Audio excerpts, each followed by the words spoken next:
Order! Order! You are an incorrigible delinquent at times. Behave yourself, man!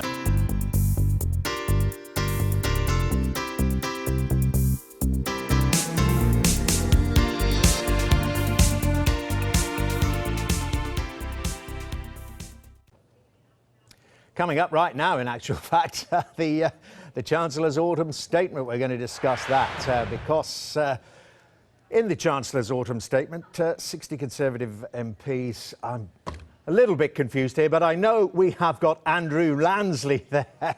Lord Lansley, thank you very much indeed. And I do want to discuss the autumn statement because we are told that Philip Hammond is going to try and use it. He, of course, is the Chancellor, to mitigate some of the effects of the Brexit vote, which the estimation is that it could cost the Exchequer £100 billion over the next 5 years. So let's talk to Lord Lansley. And a very good morning to you. I know you're not confused. What do you think then about the Chancellor's strategy? Would it be prudent to borrow a bit more now to mitigate against the effects of Brexit? Well, I think the first thing is we're not clear yet what the effects of Brexit itself are going to be. I mean, insofar as the Chancellor has got a worsening financial position, it's as much to do with the change in bond yields as it is anything else, and the increased cost of government borrowing. There is going to be an increased cost of borrowing. There is going to be a larger deficit than was previously intended. And insofar as that has a counter-cyclical effect and helps us to smooth the path, that's probably a necessary thing. But I don't think he should let go, nor we should let go, of the necessity of living within our means. And that means we have got to bring the budget back towards balance, and we can't let that go on forever. But could things for the Exchequer be even worse? These 60 MPs today pushing for a so-called hard Brexit, no access to the European Economic Area, no customs union, no single market. What's your guess, your estimate about the effect that would have on UK trade? Well, this is, I think, an area where we do need to get a sense of where we're going, and we need to get it quickly. I mean, the referendum took a decision. It was to leave the European Union. In that sense, actually, where my Conservative colleagues in the Commons, I think, are saying something that people would generally agree with, as a matter of necessity, that, I think, means we can't be in the European Economic Area, because we would end up subject to European rules, subject to the European Court of Justice, paying into the European budget and getting the rules made for us by the rest of Europe, rather than being our participant in making those rules. So I think that's understood. The question, however, that they wrap up with it is whether or not we're in the customs union.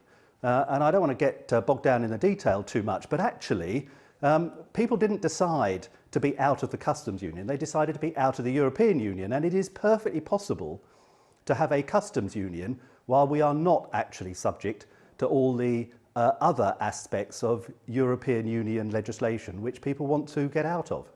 And within all this discussion about money and the Brexit campaign, something you know an awful lot about, of course, the NHS. A lot more money was promised for the NHS if Britain did exit the European Union. There doesn't seem to be an awful lot of money around, but it sorely needs it. How much would you suggest? Well, I was very clear. I talked to the NHS providers last month, who, of course, are right at the front line of dealing with the current financial situation in the NHS. And yeah, the government is providing more money to the NHS during the course of this Parliament, but unfortunately demand is rising faster than the money is increasing. And the public, you know, all of us out there as voters, were told whichever way we voted, there was going to be more money for the NHS, either because we had a stronger economy or because we had the benefit of not having to pay into the European budget, or potentially both.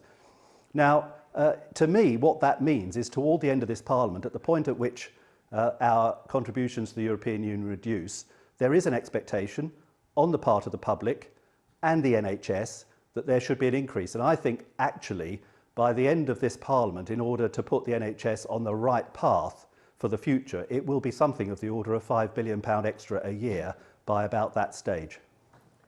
And can I ask you what you think about this recommendation coming from, well, a variety of different views on Brexit within the Conservative Party, about the government's appeal to the Supreme Court about Article 50 and the involvement of Parliament? There are those saying, as I say, on both sides of the Brexit debate, saying, well, the government's pretty likely to lose this, so why not drop it now and then get on with dealing with the consequences? Would you endorse that view?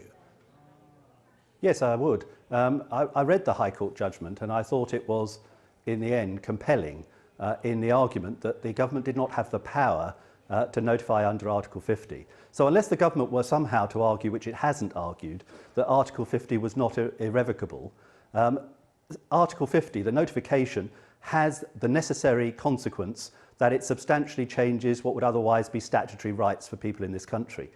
Now, they voted to leave the European Union, but the actual process, the power to do it, it's nothing to do with politics, it's to do with statute. The statutory power does not exist for the government to do it, and it is a long-established convention that the use of the Crown prerogative should not override statutory rights. So do you think they should get on? All right. I mean, but if they do get on with it, do you think it would just take a bill of a couple of lines saying you're authorised to go ahead and trigger Article 50? That's it? Yeah, I think you're absolutely right about that. And I don't see why the government doesn't get on, because in my view, both the House of Commons and the House of Lords will pass a bill that gives the government the power to notify under Article 50. There may be, we've heard from some Labour and Liberal Democrat MPs, that they would want to amend it, but I don't think there would be support for that. If it is a very simple power, we all know that subsequently we have the right in the legislation, the so-called Great Repeal Bill, we will have the opportunity and the right to scrutinise and, if necessary, to amend what the detail of the implementation of that decision looks like. But that the government should have the power to leave is clear. Yeah.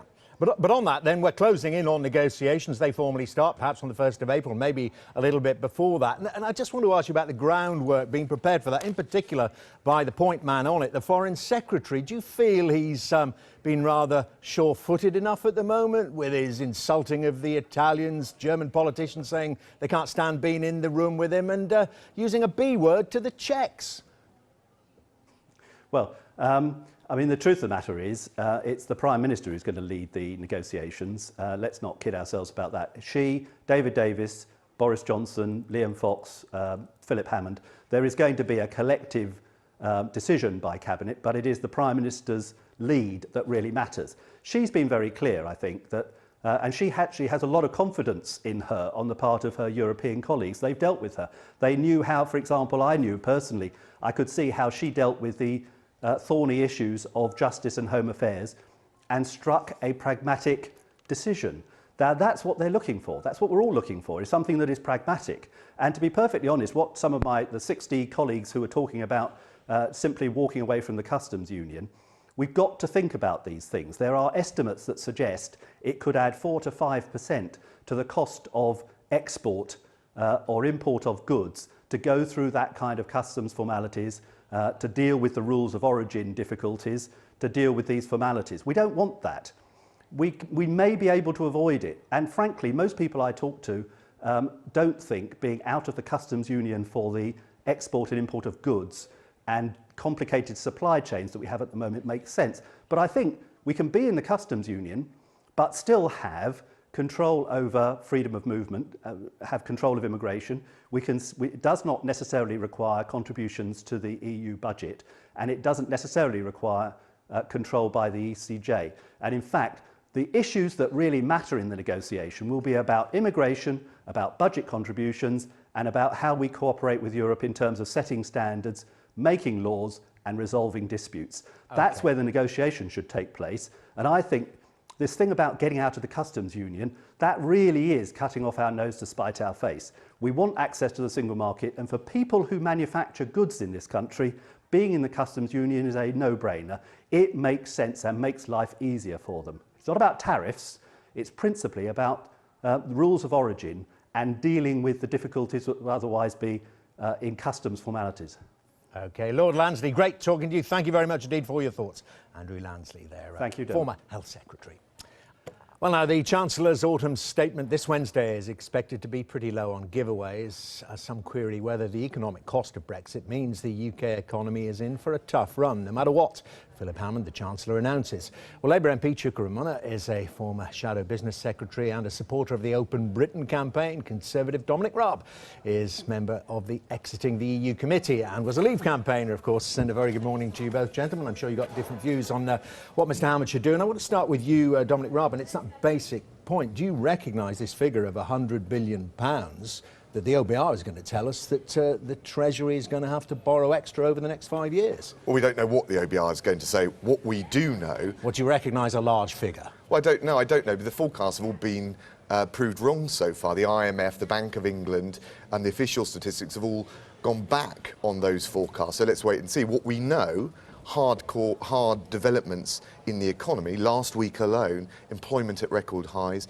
inflation dipping below 1%, notwithstanding the devaluation of sterling, and Google, the latest company to announce £1 billion of extra investment. So let's not have this endless pessimism. Actually, the headline is, from all of this, that the economy is far more resilient. Endless pessimism. The Chancellor's just been talking about an eye-wateringly large debt. Well, no, I think those are words that have been put in national debt terms. Yes, of course, because until we've got the deficit... borrowing adds to the debt. Yes, but until we've got the deficit down, we've always known, we've had this debate since 2010, we're not going to really get to grips with national debt. So he's right. I mean, I support him being a fiscal hawk, but the economic resilience of the economy post-Brexit has frankly confounded the pessimists. That point, Chukwuemeka, this £100 billion that's been floated around, the cost over 5 years, might be wrong, says Dominic Raab. Well, I mean, he's right in the sense of these being forecasts, but on the Treasury's own forecasts, we know that they think that if, for example, we were to come out of the EU customs union and end up trading with the EU and the rest of the world on WTO rules, we would be looking at least a £66 billion hit per year on what comes into the exchequer. Now, I've just quoted a big number, but that's far bigger than, say, what we spend on education. But look, where'd you get it from? Well, the priority here in this autumn statement is to ensure that if you work hard, you play by the rules, you do the right thing, whatever your background, you and your family see the rewards. Now, even before we voted to leave the European Union, this was not happening in the last Conservative-led coalition. It's certainly not happening in this Parliament. Now, the question is, does Brexit make it more or less easy to resolve that issue? I would argue, and you can see that it makes it less. Okay. Look, and I'll give you a reason, very tangible reason why. If you look at the depreciation in sterling, it means that the things that we import are costing a lot more. So your viewers, when they're going to buy things in the shop, imported goods, they are paying more for that. Well, that's come through. And I mean, on the hard figures, which is what I'm looking for, that's come through in the balance of payments figures, hasn't it? The first quarter since Brexit, not much change. Well, look, let's nail that. Well, hang on just a minute. Since the last autumn statement, depreciation of sterling's depreciated by around 21%. But the really big fall, particularly after we left we voted to leave the European Union, came around October because of uncertainty about the way in which we're going to be able to trade with the rest of the world. So that's a very tangible way in which actually the uncertainty coming from the Brexit vote is impacting on your viewers. And I have to say that my biggest issue here is traditionally... Let's have a debate. Go. Yeah. Go on. We've got to tell me why I'm wrong, I just want to throw in another tangible number. This is what I'm looking for. Yeah. We're throwing some big numbers around, but this on the business survey, CBR, last week, of 1,000 businesses, £65 billion of investment on hold. That's what businesses have said. Well, first of all, by the way, in terms of the record of the government, nearly 3 million new jobs since 2010 and 3 million of the lowest paid workers taken out of income tax. I think that's a pretty good record to build on. But actually, in terms of inflation, there is a risk here because of the devaluation of sterling. But what have we just seen last week? Inflation dipping below 1%. So let's not... these forecasts that it would go through the roof have certainly not materialised on the facts yet. In terms of the city and business confidence, actually, I thought it was remarkable hearing both Carolyn Fairbairn, head of the CBI, and John Longworth, former head of the British Chamber of Commerce, on the BBC today, both talking about the opportunities of Brexit, particularly around trade. And I think there's a huge amount of evidence of that. But do you accept? I mean, there are plenty of people on the Leave side who do say this. Look, there might be a short-term hit, but in the long run, it'll be worth it. I mean, would you endorse those comments? Oh, there is definitely some short-term risks and some uncertainty. And of course, until businesses see at least the contours of the negotiation, some decisions are on hold. But let's not turn that into a bound groundless pessimism. This is democracy. The people have chosen. They knew that it might take a short-term hit, but in the long run, things will be better. This is ridiculous. The reason why the forecasts and the data are not as bad as people thought they would be back in August is because of the aggressive monetary policy measures that the Bank of England and the governor introduced, increasing quantitative easing, reducing interest rates. And what happened to the governor as a result of that? He had calls for his head, calls for his resignation. Now the question is, one of the global elite. What should Philip Hammond do on Wednesday? First of all, we should make good on the promise that many of those who campaigned for us to leave gave to the country and your viewers, that if we left the European Union, we'd be put on a path to putting £350 million extra per week into our NHS. So that's one thing. Secondly, yes, it was. Wrong. Secondly, we made very clear well before the referendum. You stood by this campaign bus where you all said, this is a problem. Vote to leave. This is precisely put £350 million into the EU. Scratched record of the old debate. Let's move forward. I'd love to work with Why Chuck. should you He walk was away one of from the your more promise? Nothing more money sensible should be put into the NHS. I want more money to go in the NHS. Said, you campaigned for that to happen. But we said 150 million out of it when we were pressed. Oh, it's 150 now? Yeah, we talked about that. It was What happened to the 350 on the bus? Do you think that should happen this Wednesday? The 350 million? I said, look, as a campaign, we think this is the kind of thing we could do with the money we'll get back. But of course, it's for the elected government to decide. I still stand by that. But what we really ought to be doing... But that's Jan tomorrow. That's when the UK formally leaves the EU. You don't think the Chancellor should act now? On the NHS? On the NHS. No, I think you've got to wait for that money to accrue before we start spending money we don't have. That's Labour's, original sin, if you like. But the truth is, we need to... Right, just let Dominic Raab for a minute, and this will have to be the last one. The country's gone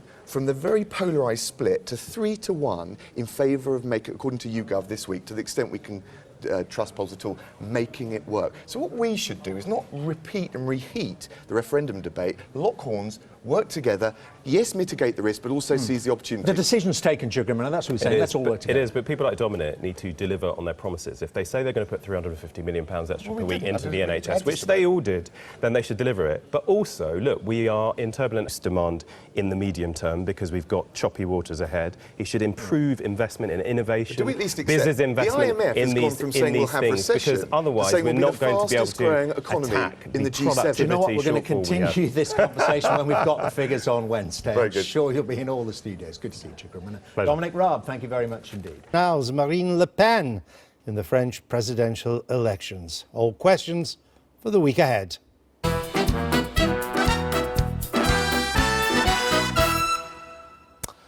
Well, the Shadow Chancellor and the Chancellor have both been touring the TV studios this morning, so let's hear what they had to say. Let's be clear, a lot of this is going to be gimmicks and press releases all over again. As I've said, in the pipeline, we've only seen 1 in 5 delivered to construction, that's all. So a lot of this will be repeats of what we've seen already. I'm not going to reveal what I'm going to say on Wednesday, but this is about choices. We don't have unlimited capacity, as one might imagine from listening to John McDonnell, to borrow hundreds of billions of pounds more for discretionary spending. That simply doesn't exist if we're going to retain this country's hard-won credibility in the financial markets, if we're going to remain an attractive place for business to invest and create jobs. Well, that's what we said. We didn't learn very much, Helen, but the papers were briefed this morning that there's going to be another 1.3 billion for roads and things like that. 1.3 billion is 0.08% of our GDP. Not exactly an infrastructure investment program, is it? No, I have to say it was not thrilling to read the details of the autumn statement that have been pre-briefed in advance. And I find that quite startling, really, because this is the first big chance for a big financial statement that comes from the government. And actually, I think probably what there's going to be instead is a big row about what the OBR's forecasts are, because they can't sort of set out a range of forecasts. They have to kind of commit to one that they think is going to happen. And whenever they do is incredibly political. Well, the OBR is on a hiding to nothing, because if it errs on the side of, oh, the economy is still actually going to grow pretty well next year, it'll be accused of being too optimistic. If it does the other way, oh, you're on the Remain side, you're talking Britain down. I don't really know how it squares that circle. No idea either. I think you're absolutely right. And here was us all thinking, oh, we get a really interesting week, all about the economy and the public finances. We don't have to talk about Brexit until next Sunday. But no, I've got a terrible feeling that by the end of Wednesday afternoon, all we're going to be doing is screaming blue murder whether the OBR is right or wrong to make what would be a pretty controversial call on, they think, how Brexit will go for the economy. And the levers, if just can you imagine the Treasury comes up with this forecast that it's going to collapse growth and collapse Treasury takings, the levers will go apoplectic. And of course, they haven't got the past to support that yet, because until now, at least, the economy has continued to grow strongly. Pretty well, You know, yes. so they can't say, oh, well, we've noticed it slowing down all year, that will continue. They've got to take a punt if they think it's going to slow down. And it affects the Chancellor's figures, because the more they say it's slowing down, and I saw they may say it's going to go from 2%, the March forecast, down to about 1.4, the more the Chancellor's deficit rises, even without any more tax cuts and any more spending. Absolutely, and I think Tom is right that what we're going to see this week is a kind of just a continuation of the debate that we've been having all along. If the OBR has negative and gloomy predictions, there will be howls of agony from, and rightly, howls of frustration from Brexiteers who will say, well, look, everything so far has gone well.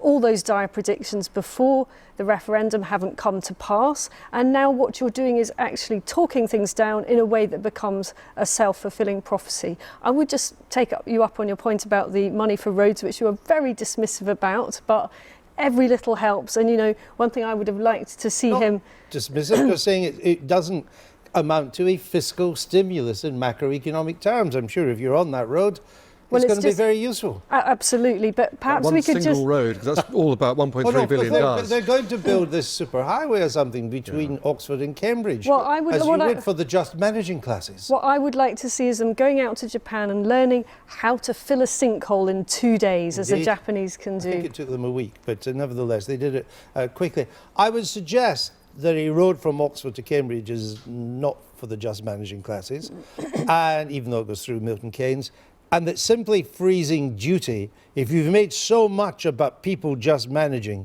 freezing fuel duty isn't going to hack it either. No, but there's one big problem. It depends how you define these just about managing people, but there is potentially quite a big band, and that means, as we found out with things like income tax rises, that means that anything that you do to help them is potentially incredibly expensive. And the universal credit freeze is a really interesting example of that. I mean, Philip Hammond this morning sounded completely ambivalent about it after some pre-briefing in the papers that perhaps cuts to that weren't going to go ahead, but that would be hugely expensive. But the people who are just managing, to use the government argot, are quite often people who are in work, but because they're low paid or they don't have the number of hours, they require welfare benefits to top up their pay. And these welfare benefits, as it stands, are frozen until 2020, and yet inflation is now starting to rise. That's a problem for the just managing people. Correct. It's actually even worse than that, because once universal credit kicks in next April, and we're talking about April 2017, very close now, those reasonably generous tax credits are going to turn into reasonably ungenerous universal credits, so that the squeeze is even greater. Which is why I think we probably won't be seeing very much built on roads. We'll get a small little highway between a couple of university towns. But if he's got any money left to spend at all, it's going to be on some pretty seismic gesture for the just about managings. And I'm so pleased we're not calling them jams on this programme, because it's such a patronising phrase. I said what we're not doing. Oh, and then you just did. Listen, you beat everyone else for breakfast this morning. Leave off me. That neither the Chancellor nor the Shadow Chancellor confronted is that politicians still proceed on the basis that we can borrow cheaply. Mr. Trump's election is a watershed on that. Bond yields are already rising all over the world. The Federal Reserve is about to start raising rates. The days of cheap borrowing for governments could be coming to an end. Although you can feel a little bit sorry for Labour here, because after having had 5-6 years of being told, actually we have to hit a surplus, these things are really important, we can't be deficit deniers, you've actually switched now to pretty much the first thing that Philip Hammond did was junk George Osborne's borrowing targets. So in terms of the rates there is a problem, but in terms of the sheer amount of borrowing, he has given himself much more wiggle room than George Osborne would have had in this situation. Indeed he has, and it will cost him more. I see they're already talking about debt servicing will now rise as a cost. Now, where is the next political earthquake going to happen? Well, could be Italy in December when the referendum takes place there. The government could fall over that. And then, of course, there's the French elections coming up next spring. And who will therefore face the Front National's Marine Le Pen in next year's French presidential elections. France's centre-right party, now called Les Républicains, they change their name every generation or so. They're selecting their candidate in the first round of an open primary. It means anybody can vote. They pay a small fee. Let's speak to our correspondent in Paris, Hugh Schofield. Hugh, welcome to the programme. Three main candidates, I think. Monsieur Fillon, former Prime Minister, Mr. Juppé, former PM, and of course Mr. Sarkozy, former President. And they're all quite close together, I understand. It's not clear who the front runner is. Yeah, it's actually turned out to be quite an exciting race because it did look for weeks as if it was going to be Juppé and Sarkozy. Just to set the rules out, this is, as usual in France, a two-round race. First round, multi-candidate, so there are 7 overall, and then 2 go through, and the idea is that those 2 rally the support of all the other ones together. And it looked like it was going to be this first round was going to be dominated by Juppé and Sarkozy, and there's a clear kind of binary combination there because Sarkozy was clearly looking for these sort of, shall we say, squeamish far-right voters. In other words, veering clearly to the right and the far right on immigration and identity issues and so on. And Juppé very much the opposite, saying, oh no, we've got to appeal to the centre and that's where elections are won and so on. So that was what it was looking like. But François Fillon has made this, really quite staggering surge in the last few days. There was a debate on Thursday and he was deemed to have won this debate on television. And he's coming up, very, very strongly. And I wouldn't be at all surprised to see him go through, which would be interesting from a British perspective, because if he becomes president, he'll be the first president to have a British wife, because his wife is Penelope, who's Welsh. Indeed. Hugh, we're going to have to leave it there, but I look forward to your coverage on this, a fascinating race. Now, after Brexit and the election of Donald Trump in America, establishment politicians across Europe are threatened by the rise of populism. It's in that context that the French Republican Party is holding its first ever open primary to choose who its leader will be in the upcoming presidential elections. Well, I'm joined now from Westminster by Philippe Marlière, Professor of French and European Politics at University College London. And a very good morning to you, Professor Marlière. Well, let me put that to you. After Brexit and the election of Donald Trump, is France next with Marine Le Pen?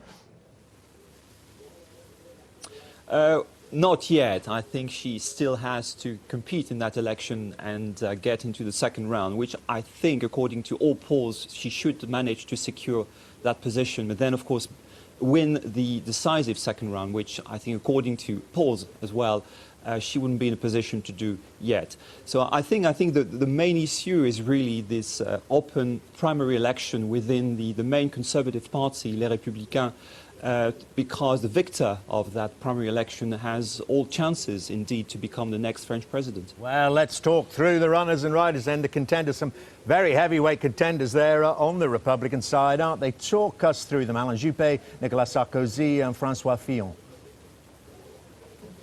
Well, yes, there are 7 contenders. I think 4 of them literally stand no chances. So I think the contest, it's a 3-horse race, basically. It was a 2-horse race until recently, but now a third candidate, François Fillon, a former Prime Minister of Nicolas Sarkozy during his term, is now sort of has the momentum and could create a big surprise tonight by even topping the list of candidates. There are other 2 candidates, I think, who could make it to the second round, which is, of course, another Prime Minister, Alain Juppé, who was the Prime Minister of Jacques Chirac 20 years ago, in 1995. And finally, someone everyone knows very well here in Britain is Nicolas Sarkozy, a former president himself, who's running again, who is the leader of Les Républicains, who's been in second place throughout that campaign. And clearly, I think the big surprise could be tonight, the big upset could be that Sarkozy himself, one-time president, leader of the party, could be eliminated from the race because he's not guaranteed a place in the second round. And whoever it is that, if it is Marine Le Pen, they finally take on, will they have to tack to the right? I think the campaign has been really, it's been a proper conservative right-wing campaign, no doubt for Sarkozy. Sarkozy clearly has sort of, in a way, continued the campaign he had sort of carried out in 2012, which he lost against François Hollande, very much, on sort of economics, in economy, for the economy, sort of liberalization of France, neoliberalism. As for the lot of talks also about national identity politics, the threat of Islam, immigration should be curbed. It's a very right-wing campaign. The two other candidates are presented as more moderate, but I think clearly when you look at their programs, I think that this is clearly a big, the right here in France really is trying really to emulate, or at least to compete with Le Pen, who appears to be the major threat. So clearly whoever wins that election, it's going to be there's a shift to the right, clearly, in French politics, a bit along the lines of what we've seen in the US recently. And I think the issue of immigration, identity politics, feature very, very strongly in that campaign. But could the pollsters be missing out on a desire for an outsider or an unexpected outcome, as they did in the UK with the Brexit vote, as they did with Donald Trump's win very recently in the United States? Could there be a place, maybe not for Marine Le Pen, for an independent like Monsieur Macron? Yes, that's a possibility. Macron is someone who was part of the socialist government, although he's no socialist himself. He's not a member of the party. So he's playing that kind of very centrist, position in between the left and right, trying really to appeal to both moderate voters on the left and right. The difficulty for him is that if he is able to run, there will be a candidate from the Socialist Party. There's also another candidate on the left, Jean-Luc Mélenchon, the radical left, who's now getting about 15% in the polls, which is quite a lot. So there's a lot of fragmentation on the left and the centre, left and right. So it's going to be difficult. I think the big upset would be not to have a contest between Marine Le Pen and whoever wins the primary election of the right next week.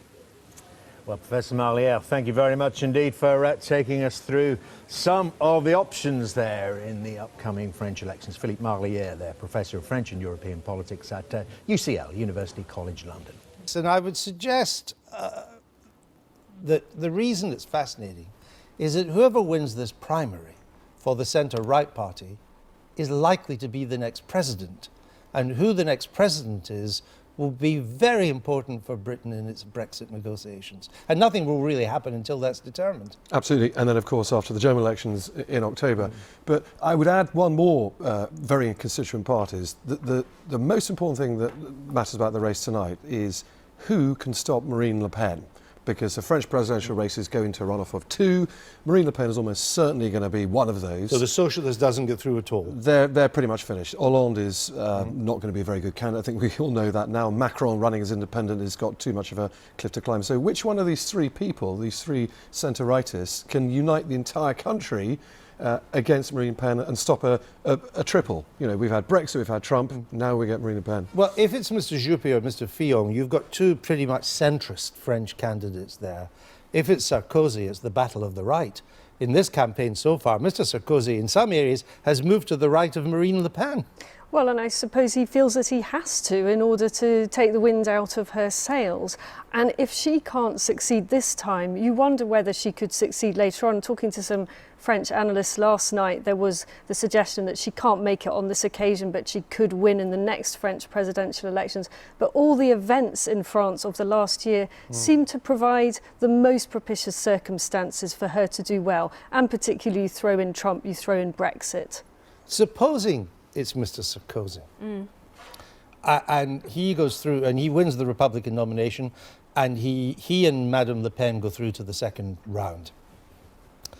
That would mean, let's think about it, that would mean that a lot of French socialist voters and those on the further left would have to grit their teeth and vote for Mr. Sarkozy. They might not do it. We might see what we saw in America, which is that lots of potential Clinton voters just didn't turn out. You know, lots of people from that Obama coalition of 2012.